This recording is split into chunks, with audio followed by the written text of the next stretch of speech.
Ela beijou-me na face e saiu de casa num vestido que custava mais do que o meu primeiro carro.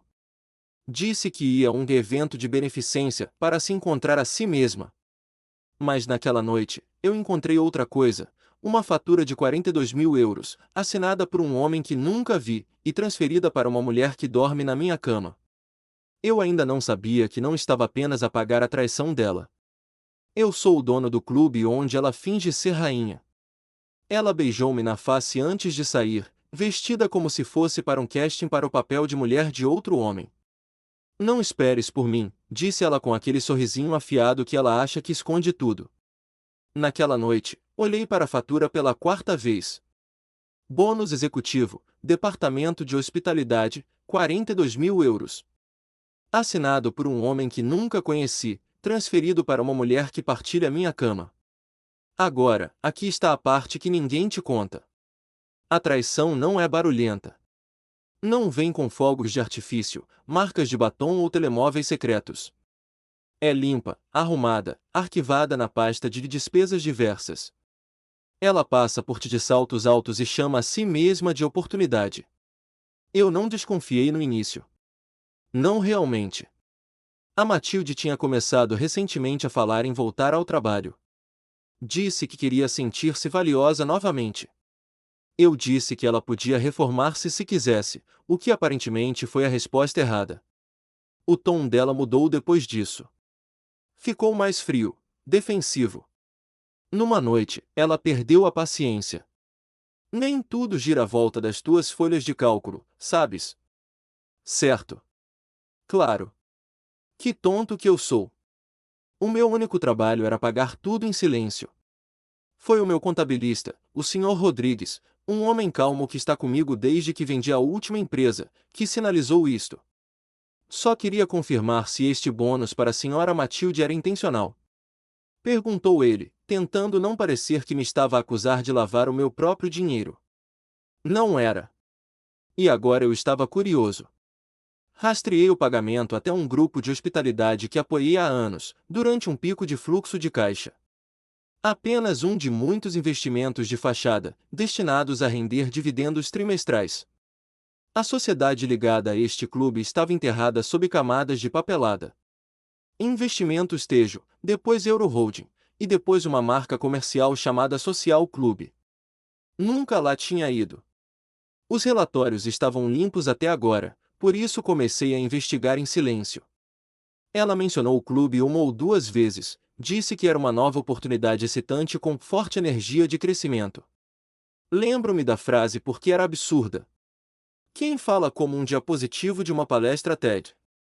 Ela alegou que estava a ajudar com a imagem da marca, fosse lá o que isso significasse. Eu acenei com a cabeça como um bom marido. E então, na sexta-feira passada, eu vi uma fotografia marcada numa conta privada de Instagram que eu não tinha visto antes. Alguém na órbita dela não percebeu que as suas stories não eram invisíveis. Ela estava atrás do bar num vestido vermelho escuro, a servir bebidas a um homem cuja mão estava demasiado familiarizada com a anca dela. A legenda, Rainha da Noite. Sem etiqueta, apenas corações, apenas silêncio. Olhei para aquela fotografia durante muito tempo. Não por causa do homem, nem mesmo por causa do rosto dela, inclinado num flerte óbvio.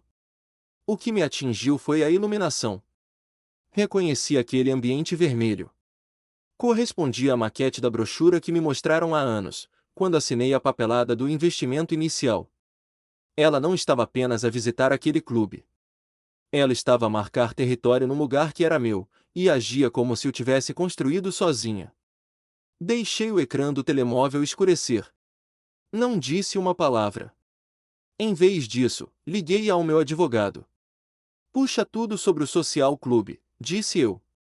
Estrutura da direção, relatórios financeiros, contratos de fornecedores, memorandos internos. Tudo. Ele não perguntou por quê. Na manhã seguinte, engomei uma camisa pela primeira vez em semanas e apareci no clube sem aviso, vestido de forma simples propositadamente. Nada vistoso. Jeans, casaco, modo civil. Havia uma corda de veludo vermelho e um segurança que parecia uma parede de tijolo. Ele olhou-me de cima a baixo com aquela condescendência profissional. Apenas para membros, senhor. Sorri, claro, e virei-me para sair. Foi quando a porta se abriu atrás dele. Alguém saiu para o ar da noite de Lisboa com toda a confiança de um homem que nunca imaginou que as consequências chegariam. Vestindo calças de ganga caras. O chefe dela, o Tiago. O rosto dele perdeu a cor, como um homem a ver as imagens de segurança de si mesmo a roubar. Espere, gaguejou ele. Espere, ó meu Deus, o senhor é da holding. Dei-lhe o tipo de sorriso que deixa os advogados nervosos. Aparentemente, nem sequer sou membro. Ele agarrou o segurança pelo cotovelo, frenético. Deixa-o entrar. Agora.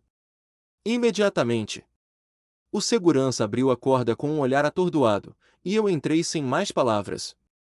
O silêncio atrás de mim era ensurdecedor. No momento em que entrei, soube que aquilo não era apenas um lounge. Era um palco. Cabines de couro carmesim, jazz a sair das colunas, empregadas de mesa em preto elegante. Tiago manteve-se perto, a voz agora melosa. Eu não sabia que nos ia visitar. Teríamos preparado. Cortei-o com um olhar. Vim apenas beber um copo. Ele acenou com a cabeça demasiado rápido. Como um homem que sabe exatamente em que página do contrato está a cláusula com o nome dele. Eu não fui para o bar principal. Deixei os olhos vaguearem. Um espelho atrás do bar dava-me visão total da peça central. E lá estava ela, a minha mulher, Matilde. Drapeada naquele mesmo vestido vermelho do post do Instagram, a rir como se não devesse nada a ninguém. Inclinada para a frente o suficiente para dar permissão a todos os homens na sala. Ela servia bebidas, não como uma funcionária, mas como se ela fosse a atração. E o homem que ela servia, blazer cinzento, cabelo liso, aliança, disse-lhe: "Você devia ser a dona deste lugar." A resposta dela foi pior que uma facada. Em todos os sentidos que importam, disse ela com uma piscadela: "Eu já sou." Eu não pestanejei. Não me mexi. O Tiago percebeu. Olhe, eu sei o que parece. Ela está muito envolvida na vibe. Relações com clientes. Ele empalideceu. É apenas uma coisa da marca. Não disse nada. Apenas tirei o telemóvel e tirei uma fotografia. Sem flash. Enquadramento limpo. O sorriso dela. A mão dele nas costas dela.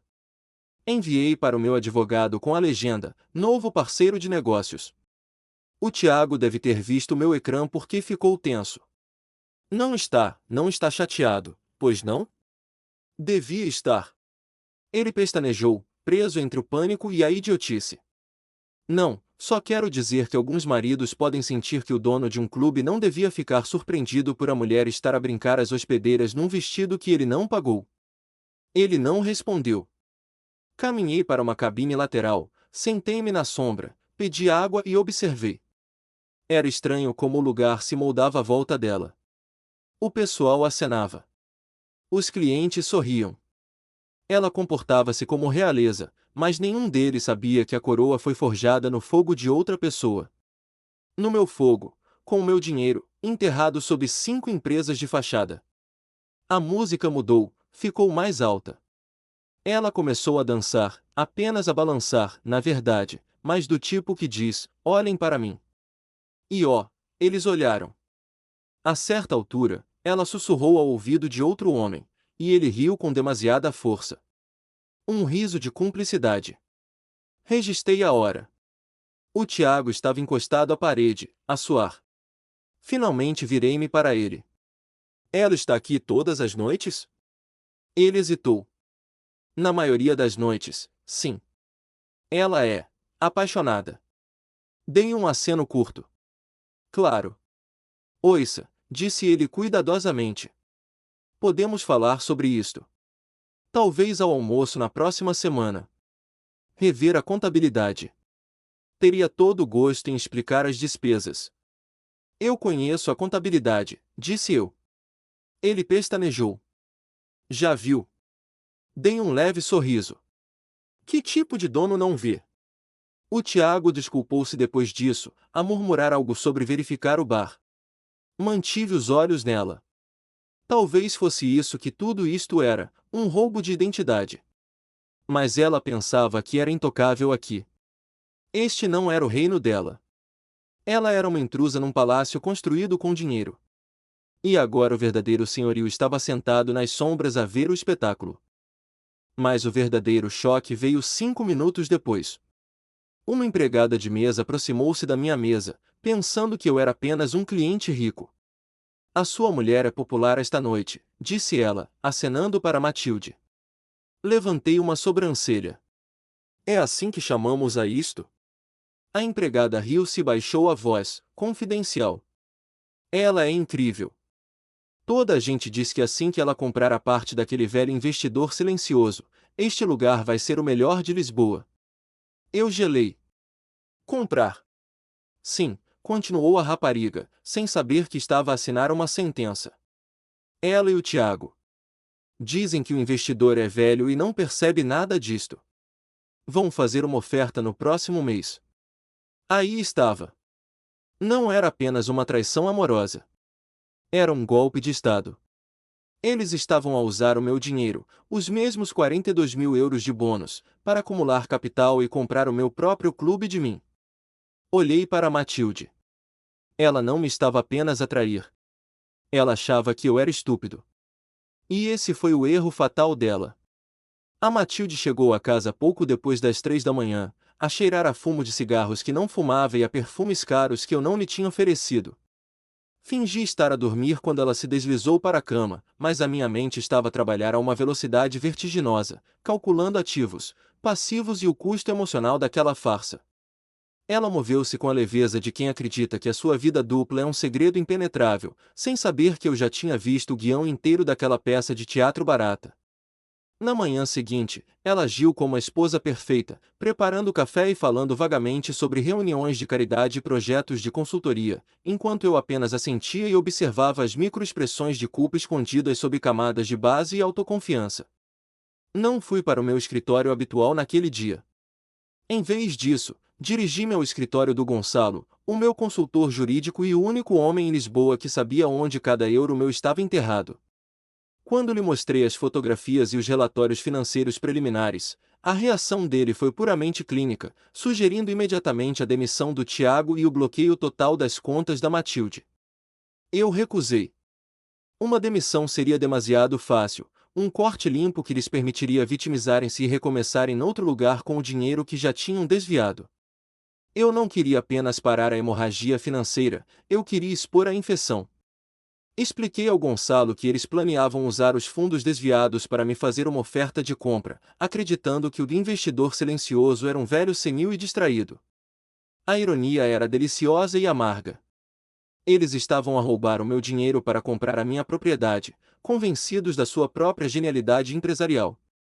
Instruí o Gonçalo a não intervir diretamente, mas a começar a apertar o cerco de forma invisível. A primeira medida foi subtil, um erro informático no sistema de aprovação de despesas do clube. O fundo discricionário que o Tiago usava para pagar os jantares de luxo e as viagens de pesquisa da Matilde foi subitamente congelado para uma auditoria de rotina automática.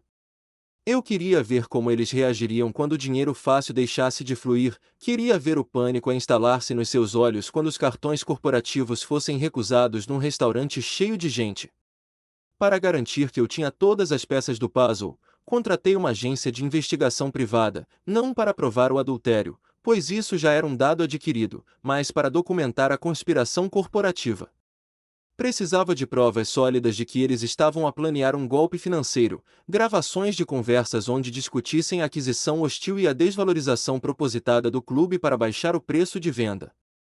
O detetive instalou escutas no escritório do Tiago naquela mesma tarde, aproveitando uma manutenção do ar-condicionado.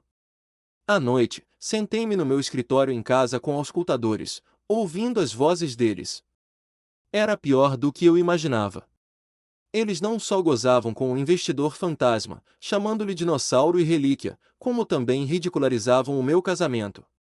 A Matilde ria-se, dizendo ao Tiago que eu era útil para pagar as contas da casa grande. mas que não tinha a visão nem a paixão necessária para o mundo dela. Ela descrevia-me como um homem aborrecido e previsível, sem fazer ideia de que esse homem aborrecido estava a ouvir cada palavra e a preparar a sua ruína. O plano deles era simples: criar uma série de crises falsas no clube, problemas com fornecedores, críticas negativas fabricadas, falhas de equipamento, para fazer com que os relatórios mensais parecessem desastrosos. A ideia era assustar o investidor para que ele vendesse a sua parte ao desbarato antes que o barco afundasse. Nos dias que se seguiram, continuei a desempenhar o meu papel. Quando a Matilde se queixava do estresse e dos problemas técnicos no trabalho, eu oferecia um ombro amigo e conselhos genéricos, encorajando-a a persistir. Disse-lhe até que admirava a sua dedicação e que talvez ela devesse assumir mais responsabilidade se sentia que a gestão atual estava a falhar. Ela sorria, pensando que me estava a manipular, sem perceber que eu estava a dar-lhe a corda com a qual ela se iria enforcar. Cada mentira que ela contava ao jantar era mais uma prova anotada no meu dossiê mental. Eu estava a deixá-los construir a sua própria armadilha, tijolo por tijolo, mentira por mentira. O golpe final daquela semana foi quando Tiago enviou um e-mail formal à holding, solicitando uma reunião de emergência com o representante do investidor para discutir a viabilidade futura do negócio. Ele mordeu o isco.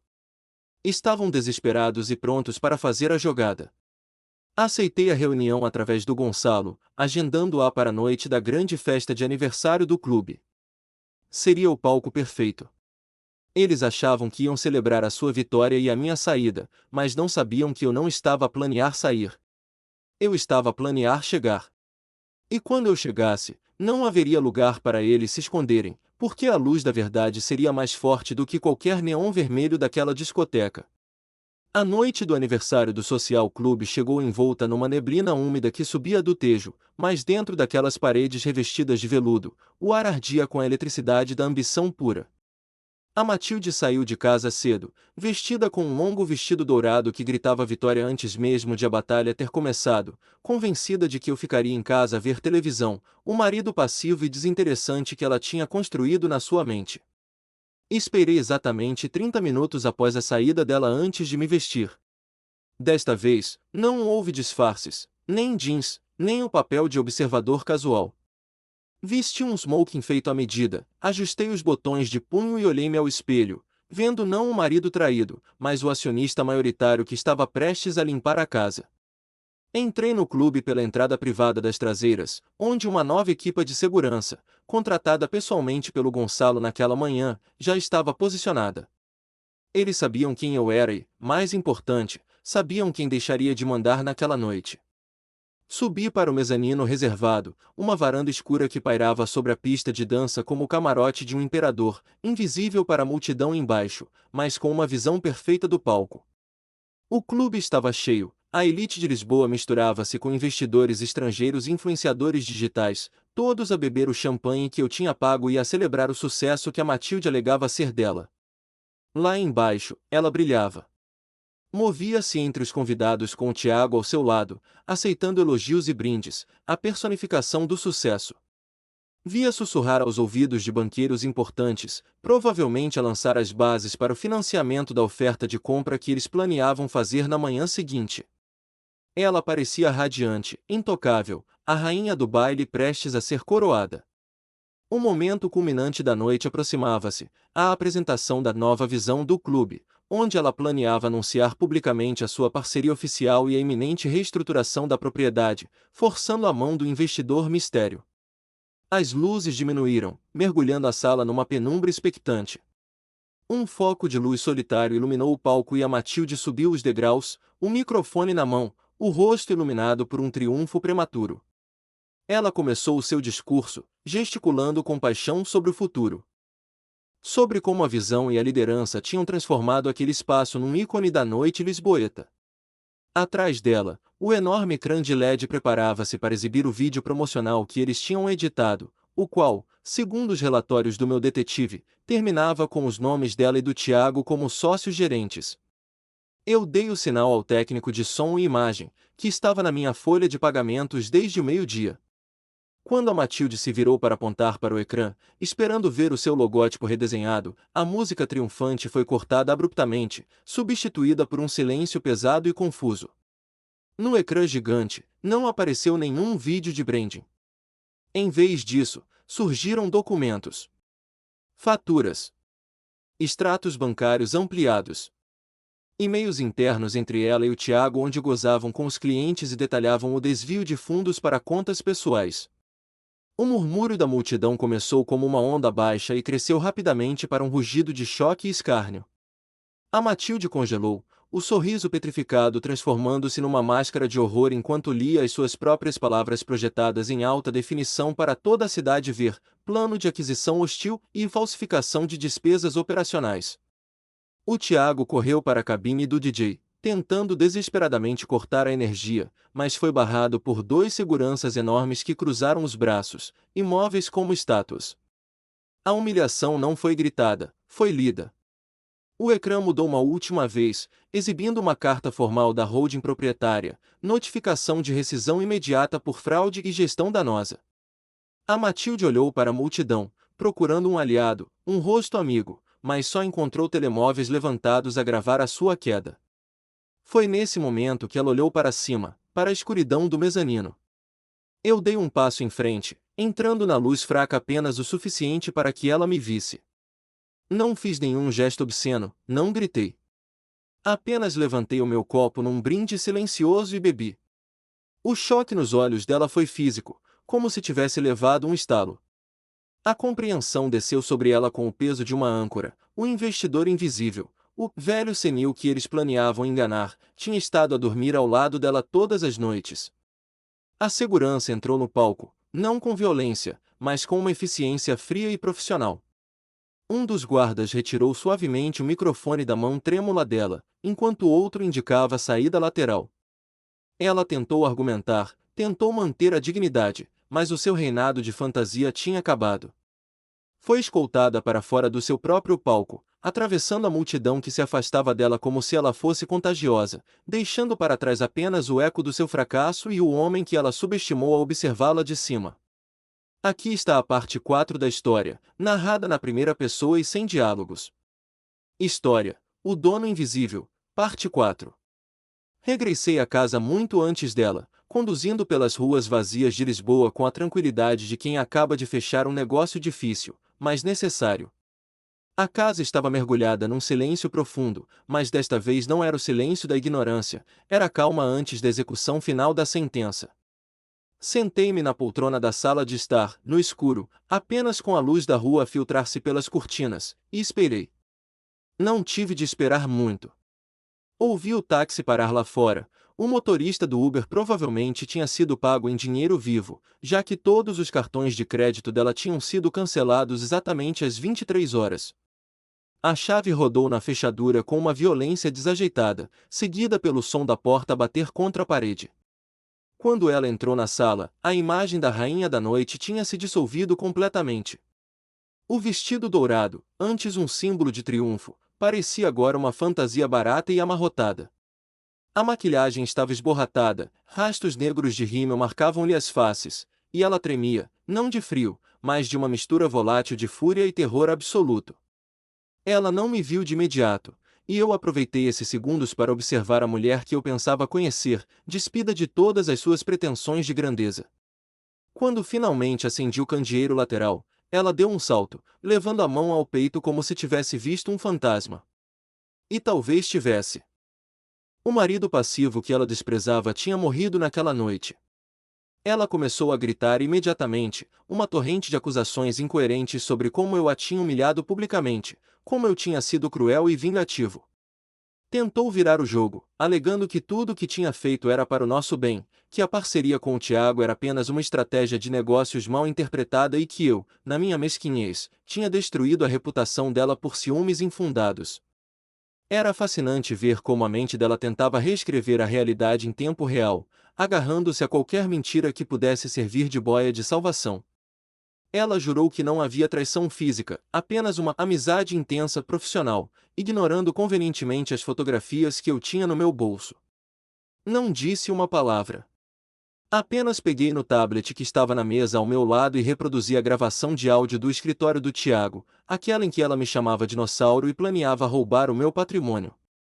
A voz dela encheu a sala, fria e calculista, rindo-se da minha suposta estupidez.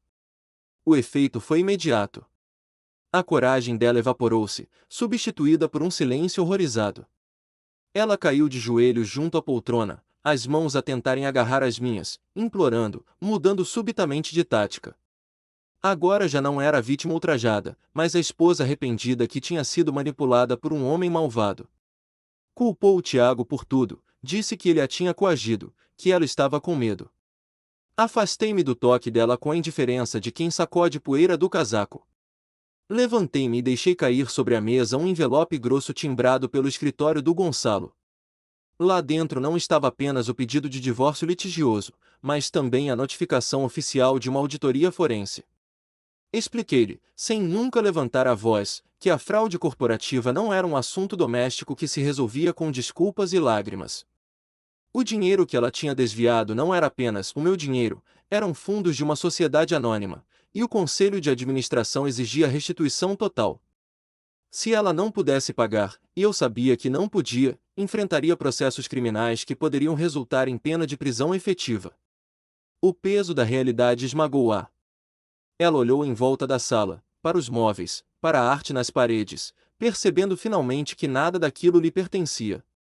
Eu revelei-lhe então a última peça do puzzle, o apartamento onde estávamos, o carro que ela conduzia, até o telemóvel na sua mão, tudo estava em nome da empresa ou sob contratos pré-nupciais blindados que ela nunca se tinha dado ao trabalho de ler com atenção. Ela não estava apenas a perder o marido, estava a perder o teto, o transporte e o estatuto social. Disse-lhe que tinha uma hora para fazer uma mala com os seus pertences pessoais, roupas e artigos de higiene, nada de joias ou bens de valor que pudessem ser arrestados para cobrir a dívida da fraude. Ela ficou a olhar para mim, à espera de um sinal de misericórdia, de um último gesto de fraqueza do homem que ela tinha subestimado durante anos. Mas eu apenas olhei para o relógio e voltei a sentar-me, pegando num livro que não tencionava ler, enquanto ela, soluçando, subia as escadas para empacotar os restos da vida que ela própria tinha destruído.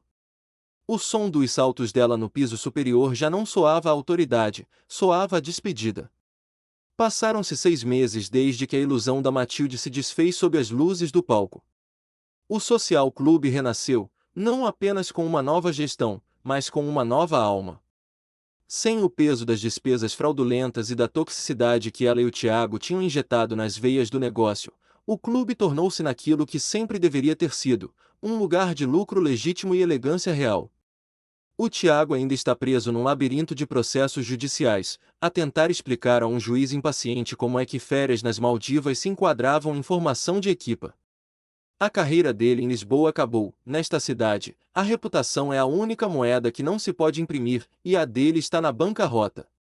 Quanto a Matilde, a justiça dela foi mais poética do que penal. Para evitar uma pena de prisão efetiva por peculato, ela concordou num acordo judicial que a deixou sem nada, entregando cada cêntimo que lhe restava para cobrir parte do desfalque. Mas a verdadeira sentença não foi ditada num tribunal. Ontem, tive de ir à Baixa para uma reunião com novos investidores e decidi caminhar um pouco. Foi quando a vi. Não foi numa capa de revista social, nem num camarote VIP. Foi através da vitrina de uma pastelaria turística movimentada. Ela vestia um uniforme castanho genérico, com o cabelo apanhado num rabo de cavalo prático e o rosto lavado, despido daquela altivez artificial que usava como armadura. Estava a limpar uma mesa, recolhendo as chávenas sujas e os guardanapos amarrotados deixados por um grupo de turistas barulhentos que nem sequer olharam para ela. A mulher que exigia ser tratada como rainha estava agora a servir, invisível para o mundo, tal como ela pensava que eu era. Parei no passeio por um momento, protegido pelo vidro e pelo reflexo do sol da tarde. Observei-a a sorrir forçadamente para um cliente rude que reclamava da conta, engolindo o orgulho que antes usava para me ferir. Houve um instante em que ela olhou para a rua, os olhos cansados a varrerem a multidão. Por um segundo, o olhar dela cruzou-se com a minha direção, mas não houve reconhecimento. Para ela, eu era apenas mais um homem de fato, mais um fantasma de uma vida que ela sabotou com as próprias mãos. Não senti a onda de triunfo que esperava. Não senti raiva, nem pena. Senti apenas uma indiferença profunda e libertadora. A dívida estava saldada. Ela queria ser dona do seu destino, e agora era. Eu virei as costas e continuei o meu caminho em direção ao rio, sentindo o sol no rosto e a leveza de quem já não carrega o peso das mentiras de outra pessoa. O dono invisível tinha finalmente saído das sombras, e a vista daqui era perfeita.